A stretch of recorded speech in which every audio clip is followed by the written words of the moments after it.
Cynthia, on est le 25 avril, il est 10h30 et aujourd'hui je vais vous faire mon appréciation sur la toile que j'ai terminée, finalement ma petite rose bleue que j'ai terminée hier dans la journée.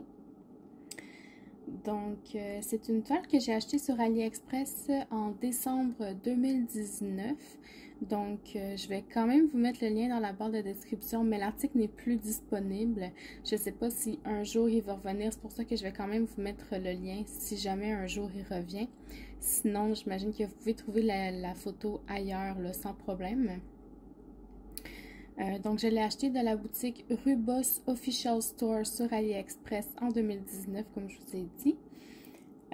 Je l'ai commencé le 21 avril et je l'ai terminé le 24 avril. C'est vraiment une toute petite toile, le 25 par 25 en diamant rond, donc ça a été super vite à faire.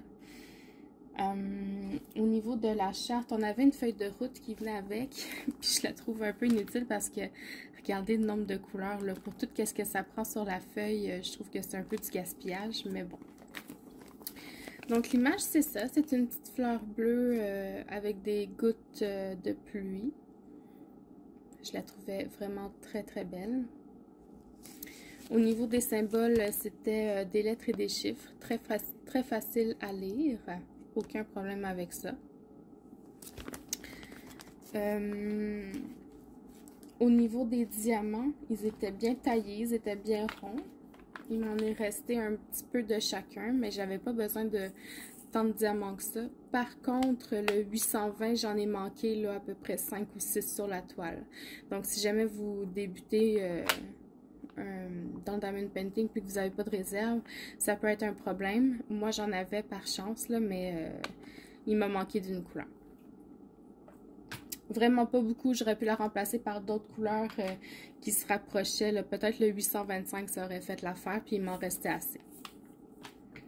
Donc voilà, au niveau de la toile, c'est une toile de qualité très standard. Il n'y avait pas de pli, là, ça n'a pas rapport. Là, je sais pas pourquoi ça fait ça, mais il n'y avait pas de pli sur la toile. La colle était bien collante, c'était un tape double face.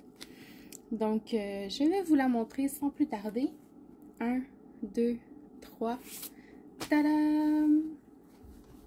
Et voilà. Donc, comme vous pouvez voir, là, les diamants brillent beaucoup quand je bouge la toile comme ça. C'est vraiment une bonne qualité. Je suis un peu déçue au niveau de l'image. Pour moi, 25 par 25, ça aurait fait un meilleur résultat que ça. J'ai l'impression qu'ils ont mal généré les couleurs. Là, ici, on voit que c'est un amas de bleu, alors qu'il aurait dû avoir un peu plus de foncé pour délimiter les pétales. Au centre, on voit que c'est comme un spot de bleu marin, mais tu sais, il y a plus que ça. Puis 25 par 25, pour moi, c'est une bonne taille, mais visiblement, non. Donc, voilà, j'ai utilisé mon washi tape fleuri bleu. Je trouvais que ça faisait un beau rendu là, avec l'image que c'était. Et c'est ça, je vois pas trop ce que je pourrais vous dire d'autre. J'ai aimé mon expérience, ça se faisait bien. Aucun problème à utiliser le multiplaceur, les diamants étaient assez uniformes. Et puis voilà, ben, j'espère que vous avez apprécié cette vidéo. Je vous souhaite une bonne journée et puis à la prochaine. Bye bye.